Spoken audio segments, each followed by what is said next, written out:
তোমার এত কিসের দয়া বলো তো? ওই হাড় হাভাতেগুলোর জন্য? নিজের ছেলেকে তো ওই সময়টা দিলেই পারো। আমি আমার স্বামী অজিতের দিকে অবাক হয়ে তাকিয়ে বললাম, ঘুম থেকে ওঠা থেকে রাতে ঘুমাতে যাওয়া অবধি তো আমি আমাদের ছেলের সাথে থাকি। ওকে স্কুলের বাসে তুলে তবেই আমি নিজের স্কুলে যাই। তাতেও তোমার কেন এত সমস্যা অজিত? কারণ আমি চাই না তুমি চাকরিটা করো। ছেলে হওয়ার আগে পর্যন্ত ঠিক ছিল, কিন্তু এখন চাকরিটা ছেড়ে দেওয়া উচিত। সব মা স্যাক্রিফাইস করে নিজের সন্তানের জন্য, কিন্তু আমি পারবো না। ওই বাচ্চাগুলোও আমার সন্তানের মতো। অজিতের সাথে আমার 7 বছরের বিবাহিত সম্পর্ক। বিয়ের পরপরই আমি কর্পোরেশনের স্কুলটাতে পড়াতে শুরু করি। ওখানকার বেশিরভাগ ছেলে মেয়ে গরিব বস্তিবাসী। পেটে খিদে নিয়ে কেউ পড়তে আসতে চায় না। যে কজন আসে একটু বড় হলেই কাজে যেতে শুরু করে। অনেক মেধাবী ছাত্রছাত্রী লেখাপড়া ছেড়ে দিতে বাধ্য হয়। আমি চেষ্টা করি ওদের লেখাপড়ার গুরুত্ব বোঝানোর, ওদের আর্থিকভাবে সহায়তা করার। যে টাকা আমি উপার্জন করি পুরোটাই দুস্থ ছাত্রছাত্রীদের স্কুলমুখী আর লেখাপড়ার কাজে খরচ করি। কতবার বাড়িতে বাড়িতে গিয়ে হাত জোর করে অনুরোধ করেছি, আপনার বাচ্চাকে স্কুলে পাঠান বলে। ছাত্রছাত্রীরা আমাকে ভীষণ ভালোবাসে। আমিও চেষ্টা করি ওদের প্রকৃত শিক্ষায় শিক্ষিত করতে।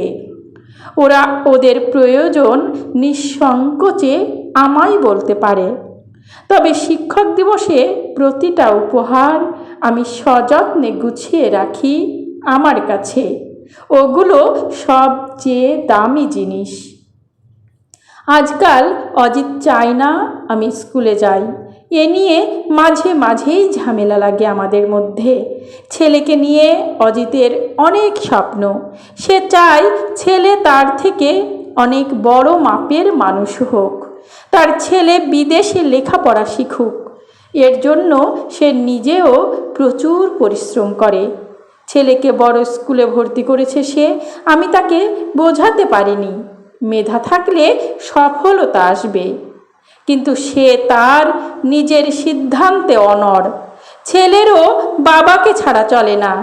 বাবা ছেলের সব আবদার মেটানোর জন্য প্রস্তুত।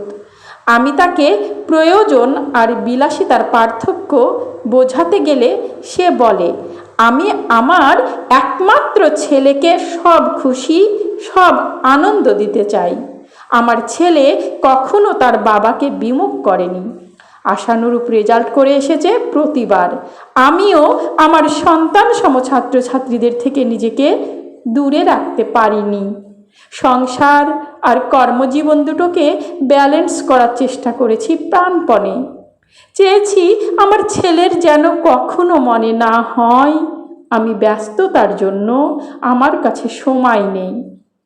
দেখতে দেখতে আমাদের অংশ বড় হলো।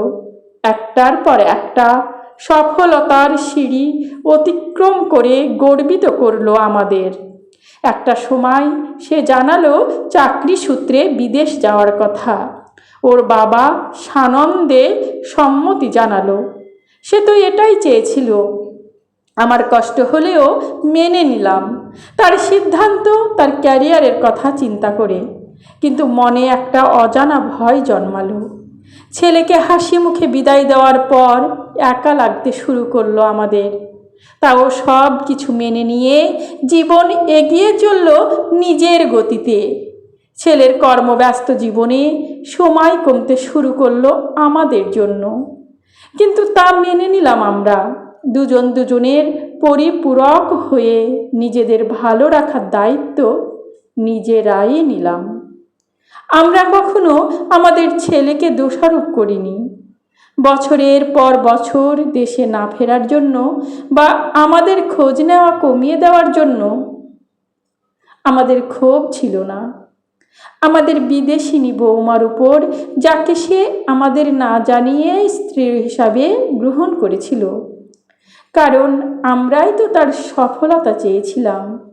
আর কিছু পেতে গেলে কিছু আশা তো ছাড়তেই হয়। একটা সময় আমার মনে হতে থাকলো অজিত ছেলেকে ছাড়া বেশ একাকিত্বে ভুগছে। সেটা আমার চেয়ে অনেক বেশি। ছটপট করছে ছেলের সাথে কথা বলার জন্য, কিন্তু উপায় নেই। কষ্ট হলেও মেনে নিতে হলো পরিস্থিতি। বেশ কয়েক বছর কেটে গেছে, ছেলের সাথে আমাদের যোগাযোগ নেই আর। বহু চেষ্টা করেও খোঁজ পাইনি ছেলের ঠিকানা আর ফোন নাম্বারের। আমাদের বয়স বেড়েছে, চুলে ধরেছে পাক, দৃষ্টি হয়েছে আবছা।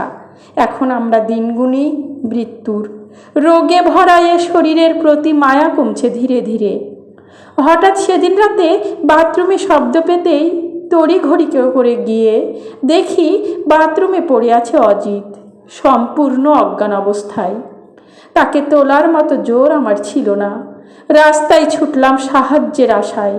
বাড়ির কাছে রিক্সা স্ট্যান্ডের দিকে যেতেই রিক্সা নিয়ে দাঁড়িয়ে থাকা আমার প্রাক্তন ছাত্র রবিন বলে উঠল, দিদিমণি, এত রাতে কোনো বিপদ হয়েছে কি? আমি হাঁপাতে হাঁপাতে বললাম, হ্যাঁ বাবা, শিগগির চল, তোদের কাকুকে হাসপাতালে নিয়ে যেতে হবে। সেদিন বস্তি থেকে বেরিয়ে এলো আমার এক দল ছাত্র আর বাড়িয়ে তেল দিল আমার মনের জোর। সবাই মিলে অজিতকে নিয়ে চললাম হাসপাতালে। হাসপাতালে গিয়ে ডাক্তারবাবুকে কাতর গলায় বললাম, প্লিজ ডক্টর, দেখুন আমার হাজব্যান্ড বাথরুমে সেন্সলেস অবস্থায় পড়েছিলেন। ছেলেটা আমার দিকে তাকাতেই দেখলাম এ যে আমার ছাত্র রক্তিম। সে আমার প্রণাম করে বলল, দিদিমণি, চিন্তা করবেন না, আমি আছি। একটা শান্তির শ্বাস নিলাম। আমি কে বলেছে আমাদের কেউ নেই? সন্তান সমছাত্ররা তো আছে। রবিন বলল, রক্তিমের হাসপাতালটা কাছেই ছিল, তাই কাকাবাবুকে এখানে আনলাম। আমি বললাম, খুব ভালো করেছিস বাবা। 3 দিন পর জেনারেল বেডে দেওয়া হলো অজিতকে। হাসপাতালে যেতেই রক্তিম এগিয়ে এলো আমার কাছে, বোঝাতে লাগলো অজিতের শারীরিক পরিস্থিতি। অজিত বলল, বাঁচালে বাবা, ডাক্তার সত্যি ভগবানের রূপ। রক্তিম হেসে বলল, ভগবান তো আপনার পাশে বসে থাকা ওই মানুষটা, যার জন্যে আমি এই জায়গাতে আসতে পেরেছি। ওই মানুষটা গোটা দুনিয়ার সাথে লড়াই করেছে শুধু আমায় লেখাপড়া ছাড়তে দেবে না বলে। আজ আমার ভীষণ গর্ব হচ্ছে, ভীষণ। আমি মানুষের মতো মানুষ হওয়ার শিক্ষায় নিজের ছেলেকে শিক্ষিত করতে না পারলেও নিজের কিছু ছাত্রকে শিক্ষিত করতে পেরেছি। রক্তিম বলল, 10 দিন পর পর এসে চেক আপ করিয়ে যাবেন দিদিমণি। একটা স্ট্রোকের কারণে ওই দিন স্যারের ওই অবস্থা হয়েছিল। আর ভাই রবিন, ওই দিনগুলোতে দিদিমণি আর স্যারের দায়িত্ব করে এখানে নিয়ে আসতে হবে তোকে। রবিন তার গামছা দিয়ে কপালের ঘাম মুছে বলল, সে তোকে বলতে হবে না ভাই, ওনাদের জন্য ওইটুকু করতে পারলে আমি নিজেকে ধন্য মনে করব। আমার চোখ থেকে অজান্তেই গড়িয়ে পড়ল 2 ফোঁটা জল। তারপর কয়েক মাস কেটে গেছে। এখন অজিত অনেকটাই সুস্থ। মাঝে মাঝেই আমার ছাত্রছাত্রীরা এসে দেখা করে যায় আমাদের সাথে। ছাত্রীরা সঙ্গে আসে নিজেদের করা রান্না, শুক্তো বা আলু পোস্ত। আমার ছাত্র জগা যে পড়া না পারার জন্য সব সময় বকা খেত আমার কাছে, রোজ সকালে নিজের বাজার করতে যাওয়ার সময় লিস্ট মিলিয়ে আমাদের বাজারটাও করে আনে। আমি বারণ করলে বা টাকা দিলে সে ঠোঁট ফুলিয়ে বলে, আমি লেখাপড়ায় ভালো ছিলাম না বলে কি এইটুকু করতে পারবো না আপনার জন্য? আমিও বলি, ঠিক সময়ে লেখাপড়াটা করলে এই দিনটা আর দেখতে হতো না। 2 ছেলের বাবা জগা এখনও মাথা নিচু করে পালিয়ে যায়। এর মধ্যে রক্তিম বেশ কয়েকবার এসে দেখে গেছে অজিতকে, বলে গেছে কোনো সমস্যা হলেই তাকে ফোন করতে, সে চেষ্টা করবে আমাদের বাড়িতে চলে আসার। এখন আমি আর অজিত দুজনে মিলে বস্তির ছোট বাচ্চাগুলোকে পড়াই। বিকেল হলে এক ঝাঁক প্রজাপতির মতো ছোট ছোট বাচ্চা খেলে বেড়ায় আমাদের বাগান জুড়ে। তখন আমি আর অজিত তারিয়ে অনুভব করি ওদের দুষ্টুমি আর হই হুল্লা। আবার সন্ধ্যায় আমার বানানো বেগুনি আর মুড়ি দিয়ে চলে আমাদের খাওয়া আর পড়ানো। বেশ আছি আমরা এখন। আমি যে সন্তানসম ছাত্রছাত্রীদের জন্য নিজেকে উৎসর্গ করেছিলাম, আমার নিজের ছেলে বাবা মাকে ভুলে গেলেও প্রতিদান দিয়েছে তারা।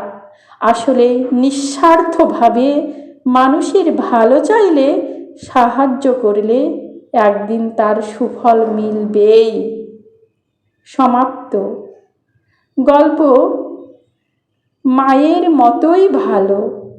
কলমে শ্রাবন্তী মিস্ত্রি, কণ্ঠে আমি রোজি।